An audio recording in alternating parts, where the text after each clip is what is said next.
can do it. Oh, there's some people who want to speak. Okay. Okay. Thank you. Okay. House Elections Committee will come to order. Would the clerk please take the attendance? Chair Cerniglu. Here. Representatives Wagella. Here. Pope. Here. Colzar. Here. Burns. Here. Churches. Smith. Present. Madam Chair, you have 6 members present. You do have a quorum. Thank you. I just wanted to take this opportunity to recognize that a group of exchange students are here from Japan today.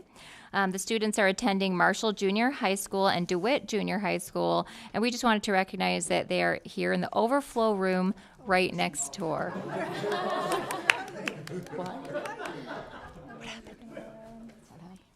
Oh, there. Okay. So welcome. And then Representative Colzar makes a motion to adopt the minutes from the June 18, 2024 meeting. Without objections, the minutes are adopted. The agenda for today is rather lengthy, but should go quickly. And I will be providing much of the testimony. So let's move forward. As a reminder for anyone that wishes to testify today, please submit a card and mark that you wish to speak. We will now go at ease. The committee will now go at ease at the call of the chair.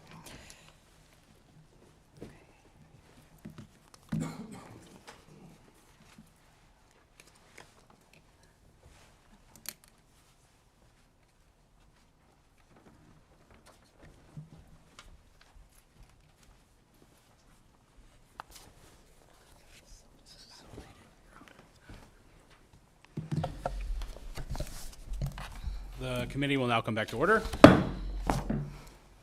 And we will now have testimony from Chair Cerniglu on House Bills 5816, 6052, 6053, 6054, and 6055. I don't see Erin Shore. Oh, she's going to be joined at the stand by Erin Shore, who is the Legislative Policy Director for the Michigan Department of State.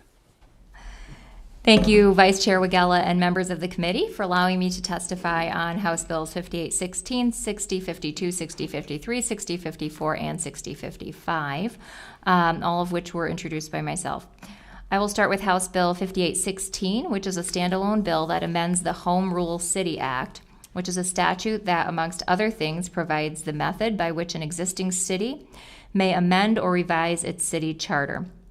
Currently, the Home Rule City Act states that when residents of a city vote in favor of a general revision of their city charter, they then must elect 9 electors to serve on a city commission. The commission will draft a proposed revised charter, and the electors will vote to either adopt or reject the revised charter that the commission produced. The problem with this process is that statutorily the city is supposed to hold an election to elect the Charter Commission no more than 60 days after the electors voted in favor of a general revision.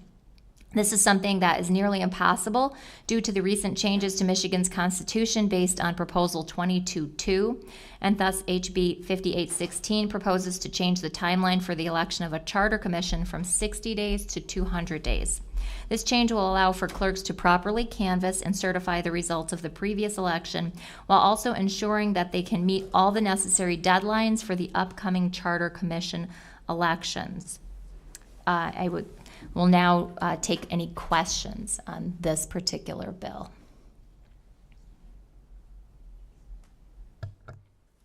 Representative Smith.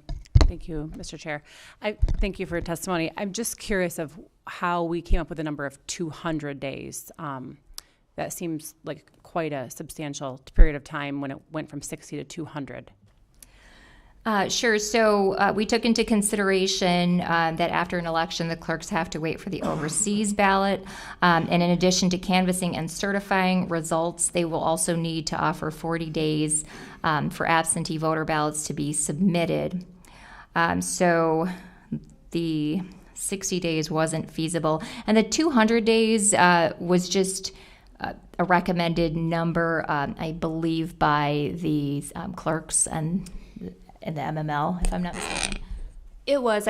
Part of our thinking is, I remember back to our conversations, was that many communities would be in the position where if they approve a charter commission, that would be at their November general election, and then May would be the next regular election date. So certainly a community could hold an election faster than that if that was important to their voters, but if they wanted to stick with the regular election dates, we wanted to be able to accommodate that time frame. Okay, thank you. I had a card here from Chris Swope. Sorry, Chris. Would Chris want to come up with y'all to also testify, or? Swap you out. Okay, thanks. Hi, yes, thank you. And in response to Representative Smith's question, municipalities are limited to 3 election days per year, 4 in a presidential year. May, August, November, and then the date of the presidential primary. So this actually happened in the city of Lansing in November of 23. Our voters voted yes on a proposal to have a general revision of the city charter. Because of the timing, the filing deadline before an election is 15 weeks. So there's really no way, and you have to give candidates a reasonable amount of time to file. So we couldn't even, and keep in mind in December of 23, the presidential primary date was still a little bit in flux because of immediate effect and all that. So there was no reasonable way to hold that election before the May election. I think that gets you to around 200 days, but you do have to obviously have time for the filing deadline for the candidates. Any further questions? No, thank you for explaining that. Okay. Anything else from the chair? Next, we have House Bill 6052. Thank you, Chris. This bill expands the allowed use of the ballot on demand system that was used successfully in early voting, so that it may also be used for same-day registrations in a clerk's office or at an election day voter center, as well as for ballots printed in a language other than English. Ballot on demand technology was an overwhelming success in this year's general election, accounting for more than 1 million of Michigan's ballots cast. The technology means that clerks do not have to print thousands and thousands of different versions of ballots and can instead rely on ballot on demand technology to print the correct ballot for each individual, depending on which precinct they live in. This bill only expands the technology to same-day registrations at clerks' offices, same-day registrations at election day vote centers, and for ballots that are printed in a language other than English. All these changes are logical next steps in utilizing ballot-on-demand technology here in Michigan, and we're happy to take any questions. Are there any questions? Seeing no questions, we will also have testimony from Melanie Macy from Promote the Vote. Okay. Oh, okay. Ms. Macy is going to wait until the end. Okay. Then we will go at ease at the call of the chair. Oh, actually, we have more bills Yes, that I please, need go to ahead. testify to. Sorry. So, thank you. Do you need to call us back in, maybe? Just for official record, I will call us back to order. Thank you, Vice Chair Wagella. So finally, we have 3 bills that attempt to clean up some of the pieces that we may have missed when passing language to help implement Proposal 22-2. As you all know, that was a very lengthy, complicated process for implementation. So here are some of the things we are looking to make some adjustments to. So House Bill 6053 adjusts the deadline for presumption of timeliness in actions related to elections from 28 days beforehand to 45 days to better align with changes in state and federal law. So this deals with latches, and I don't know if you might have read more on Cynthia's cheat sheet here with the additional information. But basically what it does is it allows things to be more set in place 45 days ahead of the election, so that because not everyone, but absentee ballots are already going to be out at that point. And there would have to be a very strong reason why you could bring an action after that to change anything. So you still can, because the latches creates the rebuttable presumption. You still can do it if it's something that really needs to happen, but it makes it harder so that we can be more confident in the process that's been set up 45 days before the election. I think Ms. Shore might have some additional explanation of that and why this was asked for and needed. Absolutely. As Chair Cerniglu said, we really are looking at what is that point where clerks and voters need to have as much certainty as they can have. And for example, one of the lawsuits that the department was involved in the lead up to this election, the Court of Claims denied the action because it was taking place 27 days before the election, which already has that rebuttable presumption of latches. That particular case dealt with eligibility of certain absentee voters. So you can see where if you're a clerk and you're only 27 days before the election, or say 30 days, it would be very helpful to have that certainty about whether an absent voter ballot that you're getting back is qualified or whether changes to the law are likely at that point in time. And so we recommend 45 days to align with that military and overseas Yookava deadline where voters have to have the absentee ballots available.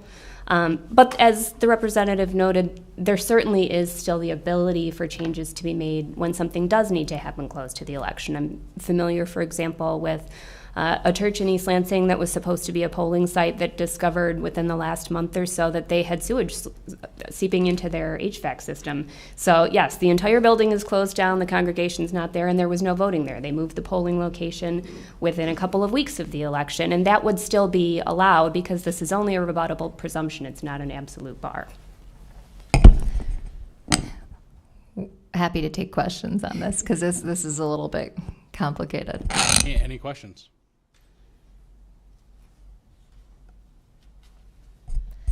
If you have any later, feel free to. Representative Burns? This is a kind of question. As an educator, not an attorney, can you just give us a little bit more clarification on the rebuttable presumption? Was that the language that you used? Okay, if you could just delve into that a little bit more. Just want to make sure I'm clear on that. Because you said it was that and not an outright bar or ban. Yeah, so the court is it's going to presume, in favor of, not hearing those actions, but that's rebuttable. Meaning, if you make a good enough case for, why you should do that, they can still, do that. It's just a stronger, burden, to show why to change something. Okay, thank you. That's helpful. Sure. You went to law school and I didn't. Any further questions? So still testimony? Yes, moving right along. House Bill 6055 and 6054. 6054 was a sentencing trailer. Actually, you can see on the information, bill analysis and fact sheets that Cynthia prepared, there is a very long list, and I'm sure you've read through each of these carefully, of what is going to be modified. I think I can hit on some of the more perhaps more impactful ones. So basically it cleans up and adjusts several provisions related to early voting. So now that we've had early voting, we've identified some things, and by we I mean the Department of State, the clerks, the folks that are working in elections. So this would require clerks to give notice to the Secretary of State, Michigan Department of State, of early voting sites at least 50 days before the election, establish a deadline of 75 days before the election for municipalities to set and publish drop box locations, allow more flexibility for communities to change early voter agreements. It clarifies that each voter must have at least one early voter location available, but there does not need to be a site open to all voters within an agreement. It clarifies how to conduct a canvass when an early voting agreement crosses county lines, clarifies applications for the permanent mail at ballot list and how the mail ballot list interacts with federal UOCAVA requirements, adjusts language on the election day poll book to allow for a real-time poll book as used in early voting, and a lot of other technical changes. I don't know if there's anything in particular that you wanted to highlight.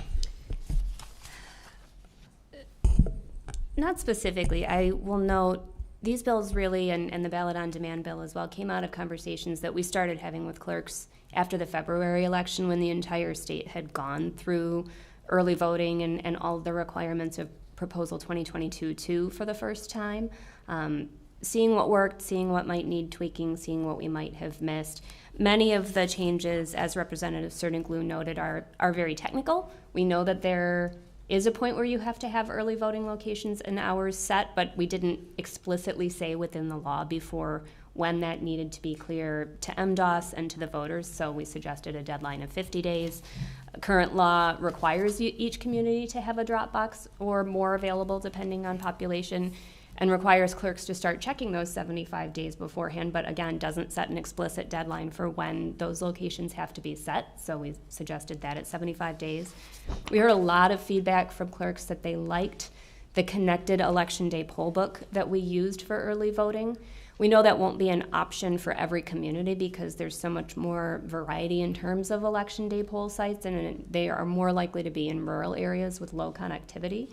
But for those sites that can use a connected poll book, we're suggesting changing the language within the election law to allow for a connected poll book with a downloaded version as a backup in case that becomes important. One of the pieces that's important in here is looking at the timelines for early voting agreements. We didn't have any that ended up being dissolved during the course of this election, but we did have at least one county that I'm aware of that was looking at withdrawing from their agreement.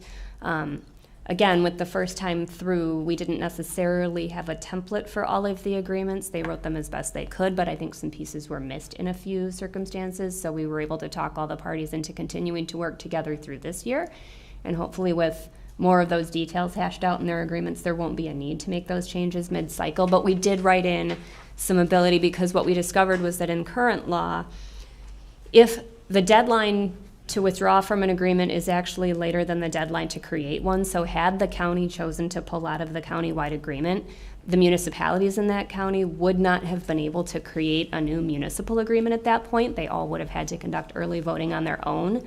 And we would want more flexibility for communities if a county agreement falls apart. So those are the kinds of things that we are suggesting in here. And the same thing with the ballot on demand. We really heard from clerks how useful that technology was and that they felt there were other applications where it could be used. I don't think we're set in stone that those are the only possibilities. But really now that we have been through this experience, trying to see where we can improve the laws as we move forward with record turnout and some changes that voters seem to be embracing. And I should say also thank you to all of you for making that possible. Are there any questions from the committee? Representative Smith? Thank you. And I just am curious, it seems like it would be more appropriate to wait till at least the canvass was done to get all the input from the clerks and election administrators to make sure that we've got everything that we need. So I'm just wondering what your thoughts are on that. if this is just rushing it a bit before that canvas is even completed. I don't think it's rushing it because these are changes that we've been working on since late February, since we first heard that fee book. I don't think this precludes further changes in the future. Okay, thank you. Any further questions? All right, so I think we just have promote the vote to come testify. Melanie Macy.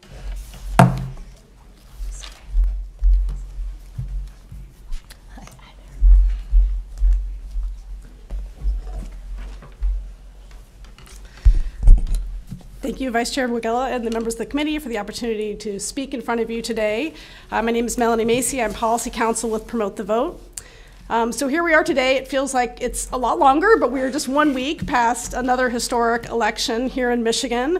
The first time in Michigan that we've had a general election where every Michigander had the opportunity to vote early. And it turns out that that was a huge hit. I think the turnout that we saw at early voting was a surprise, but a welcome one. And in terms of seeing how Michiganders are really embracing their new voting rights, including early voting in the permanent mail ballot list, it was a big learning experience, I think, for everyone. And as was noted up here, so this last year, there's been a lot of changes that have been put into place. So the legislature has done a lot of work on elections. This committee has done quite a bit of work on elections.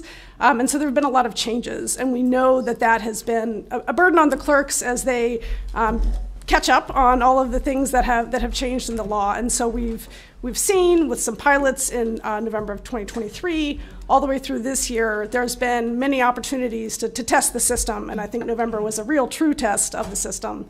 And through that, we've seen that there are some questions that came up from clerks or from voters that didn't have a clear statutory answer, just were maybe missed the first time around. And then there were also some some pain points that we found out from clerks that could have a legislative solution or at least be clarified in the law to be easier for clerks going forward.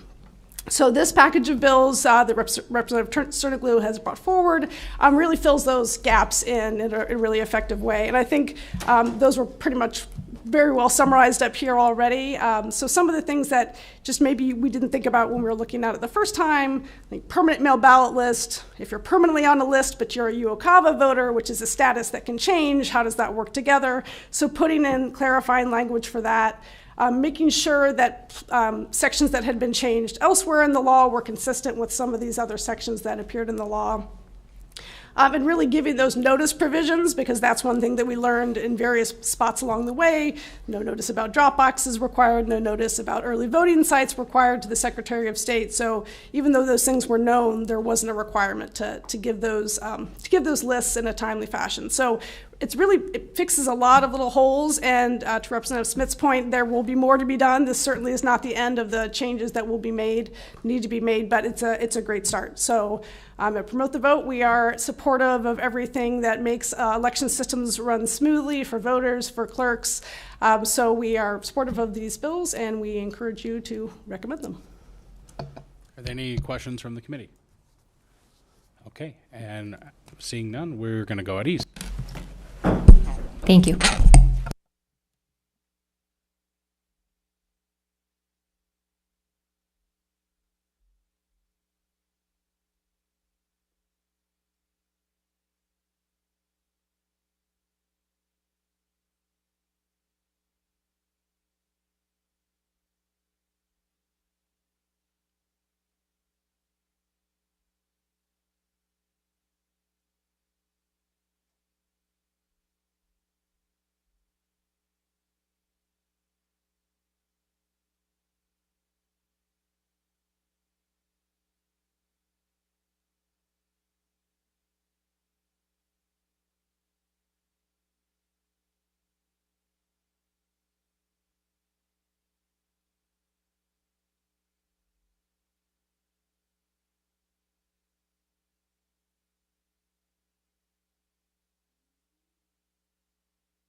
All right, the committee will now come back to order.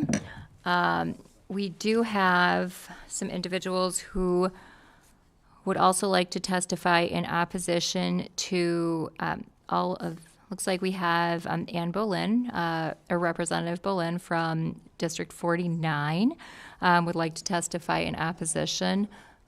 Welcome, Rep. Boleyn. We are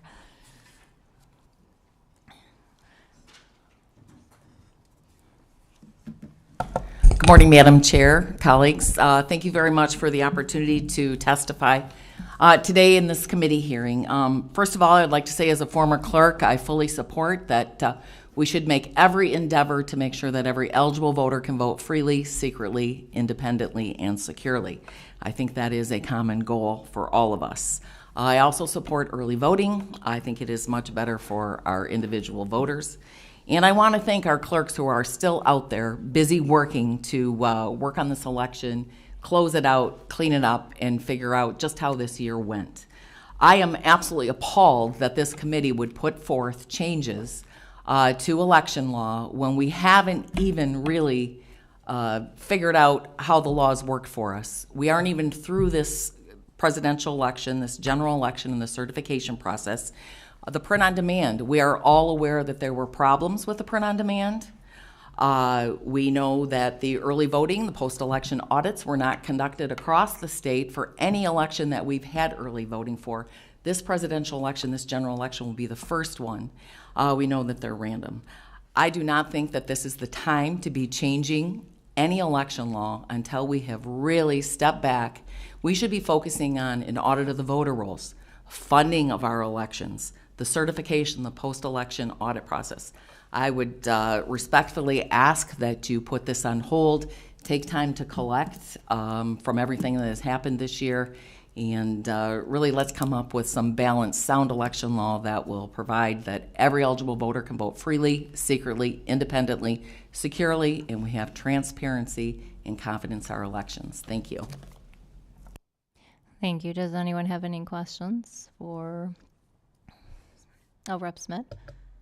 Thank you, Madam Chair, and thank you, Representative Boleyn, for coming and testifying. And I think we all know I agree with her sentiment here, and would ask that we also could just put this on hold, as my previous question was, we don't even have the canvass and certification done of this last election. So thank you again for testifying. Thank you. Any other questions? No? Oh, Rep. Colzar. Hi, Representative. You and I have had a lot of conversations, because you brought it up, talking about elections funding. I'm curious if you have spoken with any clerks that have talked to you about funding the way we're doing, the new way we're doing things, the new normal. If you have heard if funding that we have for that is adequate, or if they're still saying they need more support. I have heard that the funding is adequate. Thank you very much, Rep. Colzar. It's good to be back in this room with you. And I have heard that it is short funded. Now we want to expand notifications, the print on demand didn't work. I don't think that our goal here should be necessarily forcing our locals to cut costs. We need to properly fund them. They're very concerned about human capital and resources. We run into tax problems with paying the workers. The cost, the equipment, there's concerns about changing early voting centers. I've heard from clerks which could either save money, cost more money. I just really think we need to step back and actually honestly evaluate these with our clerks and for our clerks so that we can come up with a funding formula that is a permanent source of funding, and that will work for every jurisdiction across the state. So thank you very much for the question. Representative Wagella. Hi, thanks for being here, first off. Wanted to just kind of ask if you could give some direct examples of the print on demand not working, and just looking for more direct details there. Yes, thank you so much for the question. So we know that there was a problem with some of the print on demand ballot machines, and it may have been a programming area, it could have been the print on demand. But it was that while it was resolved, I have to question, I think we need to vet what actually occurred. And that the straight party ticket, if you voted in the straight party ticket and then voted in a bubble outside of that, it was counting as an overvote, and people had to go through the whole ballot marking process. That takes time. Secondly, there was a question about running out of ballot on demand paper. That was questionable. That was a concern. And the lines for early voting. I am thrilled so many embraced it and were able to go in and assure that their vote would count because the tabulator would spit it out if there was an error on their ballot. But it also was a tedious process. We had lines, and many clerks across the state have indicated that they really feel it was waiting for the print on demand at the ballot issue station and not a matter of so many people in line. And being a former clerk, there was always been a big push for the last 20-some years about don't have people stand in line. You know, some people are willing to do that, some people aren't. Again, it's not a race. In terms of, just was looking for like a specific location where some of the stuff you're mentioning happened. But I think the overall problem, if I'm not mistaken, was with the voter assist terminals and not what you mentioned. But anyway, just looking for a location of where the print-on-demand issues were that you're talking about. Well, respectfully, Representative, they've been published in the newspaper. We are aware that there were problems across the state. While they were minimal, and my issue is not it's a particular machine or not, it's that we need to dig down why that problem occurred. It was corrected, but what happened in the process? Those machines are supposed to be tested. There is a set of test rules that every clerk goes through. Why wasn't this caught in the test process? It wasn't isolated. It happened more in one community. I'd be happy to provide you with the articles. Thank you, Representative Bolin. I certainly look forward to working with you next year on increasing funding for the clerks. Thank you for your testimony. Now we have Cherie Ritchie from Pure Integrity, Pure Integrity Michigan Elections, Michigan Fair Elections, Stand Up Michigan, Freedom Alliance Project, Mid-Michigan Women for Conservative Voters. Welcome. I believe you are opposing all of the bills here, and not quite. Thank you, Chair Cernoglu, and thank you for having me today. It's good to see you all again. My name is Sherry. Sherry. So you called me Cherie. That's okay. Oh, I'm so sorry. All right. So I am Sherry Ritchie, and thank you for having me here today. I'm speaking on behalf of Pure Integrity Michigan Elections, known as PIME. And with the support of Michigan Fair Elections, Stand Up Michigan, the Freedom Alliance Project, and Mid-Michigan Women for Conservative Values, all together representing over 500,000 Michigan voters and growing. PIME is a nonpartisan, issue-based organization that supports election integrity and both the U.S. and Michigan constitutions. Before I begin my comments, I just want to preface that we are opposing almost all the bills, but the only reason is just for details in the bills that I think are, some comments have been brought up today in questions, and just things that need to be addressed. In general, we know that changes need to continue to fully enact Proposal 2 of 22. All right, Bill 5816. We oppose this one because once the charter has been voted on by the electorate, the new commission should be elected in a more timely manner than 200 days. Voters voted for change, and they won't want to wait 200 days for it. If 60 days has been shown to be not enough time, then perhaps look at 90 or 120, but 200 days is 7 months, and that seems a little much. House Bill 6052 we oppose because any type of ballot without a numbering system applied destroys checks and balances in our systems. If, in the effort to ensure that any and every willing individual can vote at any time, now with no proof of identity, no less, there are checks and balances being tossed out the window with this legislation. House Bill 6053 we oppose because the key alteration in this bill is to change the rebuttable presumption of unreasonable delay from within 28 days to within 45 days before an election date to bring a civil action against any of the items stated. Our organizations support leaving the law as it is within 28 days because 45 days could allow more actions to be refused and dismissed. House Bill 6054, we're neutral on the criminal procedure at this time. House Bill 6055, we oppose for the following reasons. On page 50, section 759A 11C states a reason: the notice is not returned as undeliverable. This is regarding the Secretary of State sending out a yearly request to confirm that an absent military or overseas voter wishes to remain on the permanent AV list.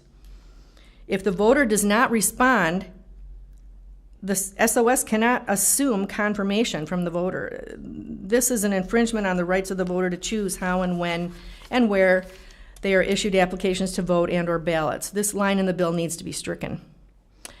On page 50, section 759A 12C, I think needs more definition of the language, how a city or township otherwise determines that a voter is no longer an absent military or overseas voter. It's not acceptable as written. Just more detail would be helpful.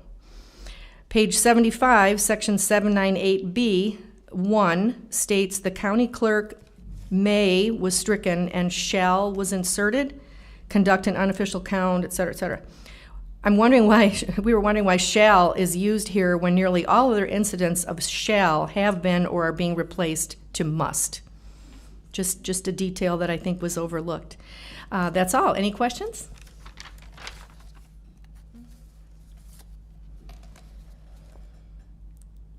Thank you.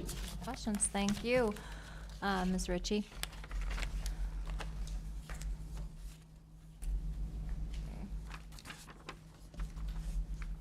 Let's see, did you have any proposed amendments, Representative Smith? Did you have any proposed amendments today? Okay, thank you.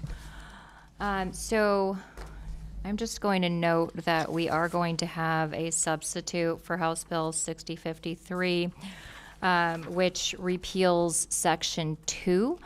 Section 2 provides for an exception for the state and city, but again, it's just creating the rebuttable presumption. Yeah, that just takes out the blanket exception. So, I will now read the remaining cards. We have Dave Hodgkins from MML. Not wishing to speak in support of HB 5816. Marissa Kovach from ACLU of Michigan, not wishing to speak in support of 60, 52, 53, 54, and 55.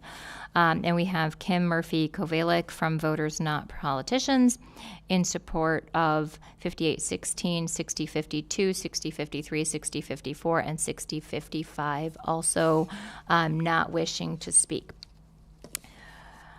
Representative Wagella makes a motion to adopt the H1 substitute to HB 5816. Ms. Clerk, please call the vote.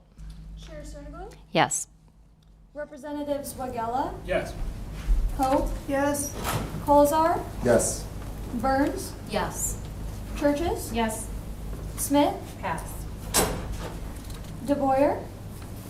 Madam Chair, you have 6 yeas, 0 nay, 1 pass. The substitute is adopted. Thank you, Madam Clerk. Representative Hope makes a motion to adopt the the amendment to the H1 substitute for HB 5816. I'm going to pause and read the amendment. The second paragraph of HB 5816 says the names of all candidates so nominated shall be placed upon a separate ballot at the election designated to be held for the election of a charter commission and without their party affiliations designated. This amendment strikes the word separate so that it's clear the city doesn't have to have one ballot for the charter election and a different ballot for any other items up at the same time.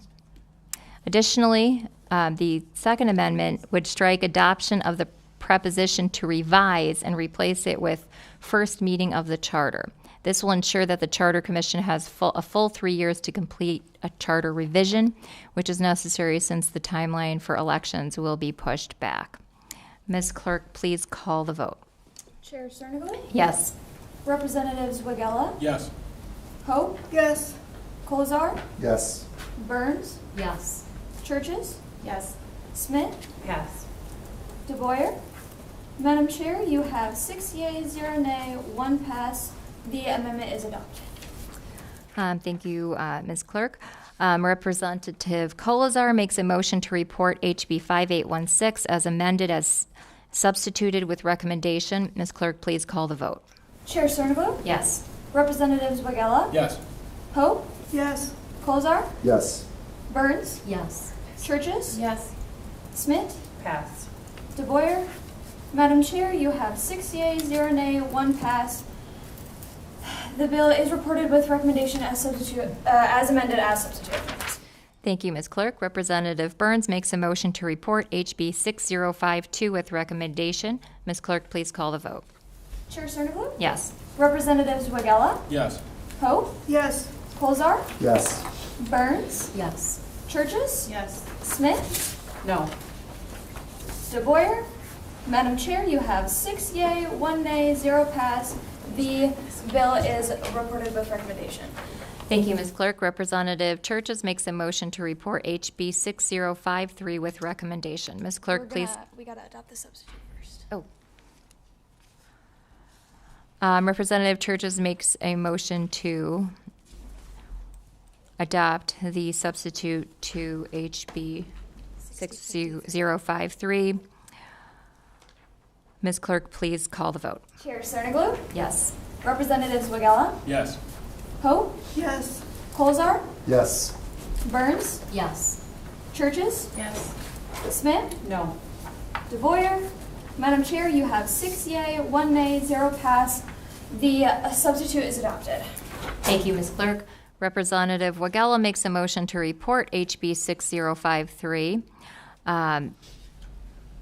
with the substitute with recommendation. Ms. Clerk, please call the vote. Chair Cerniglu, Yes. Representatives Wagella, Yes. Hope, Yes. Colzar, Yes. Burns, Yes. Churches, Yes. Smith, No. DeBoyer. Madam Chair, you have 6 yea, 1 nay, 0 pass. The bill is reported with recommendation as substitute. Thank you, Ms. Clerk.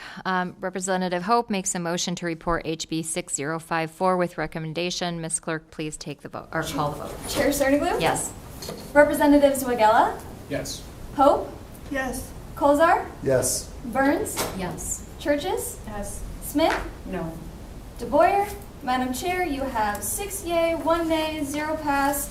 The bill is reported with recommendation. Thank you, Ms. Clerk. Representative Burns makes a motion to report HB 6055 with recommendation. Ms. Clerk, please call the vote. Chair Cerniglu, Yes. Representatives Wagella, Yes. Hope, Yes. Colzar, Yes. Burns, Yes. Churches, Yes. Smith, No. DeBoyer. Madam Chair, you have 6 yea, 1 nay, 0 pass. The bill is reported with recommendation. Thank you, Ms. Clerk. There being no further business before the committee will stand adjourned. Thank you.